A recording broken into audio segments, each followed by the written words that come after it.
ಬೆಳಗಾವಿಯ ಪಶ್ಚಿಮ ಘಟ್ಟದಲ್ಲಿ ಮಳೆ ಮುಂದುವರೆದಿದ್ದು ಬೆಳಗಾವಿ ಜಿಲ್ಲೆಯ ಜಲಾಶಯಗಳು ಭರ್ತಿಯ ಹಂತಕ್ಕೆ ತಲುಪಿದೆ.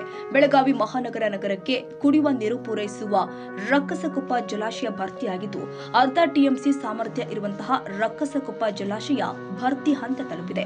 ಮಾರ್ಕಂಡೇಯ ನದಿಗೆ ಅಡ್ಡಲಾಗಿ ಇರುವಂತಹ ರಕ್ಕಸಕೊಪ್ಪ ಜಲಾಶಯ, ಘಟಪ್ರಭಾ ನದಿಗೆ ಅಡ್ಡಲಾಗಿ ಇರುವಂತಹ ಹಿಡಕಲ್ ಜಲಾಶಯ ಭರ್ತಿ ಹಂತಕ್ಕೆ ತಲುಪಿದೆ.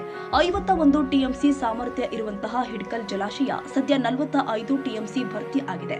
ಇನ್ನು 6 ಟಿಎಂಸಿ ನೀರು ಹರಿದು ಬಂದ್ರೆ ಜಲಾಶಯ ಸಂಪೂರ್ಣ ಭರ್ತಿಯಾಗುತ್ತೆ. ಅತ್ತ ಮಲಪ್ರಭಾ ನದಿಗೆ ಅಡ್ಡಲಾಗಿ ಇರುವಂತಹ ನವೀನ ತೀರ್ಥ ಜಲಾಶಯ ಭಾಗಶಃ ಭರ್ತಿಯಾಗಿದ್ದು 37 ಟಿಎಂಸಿ ಇರುವಂತಹ ಜಲಾಶಯದಲ್ಲಿ 27 ಟಿಎಂಸಿ ನೀರು ಸಂಗ್ರಹವಾಗಿದೆ.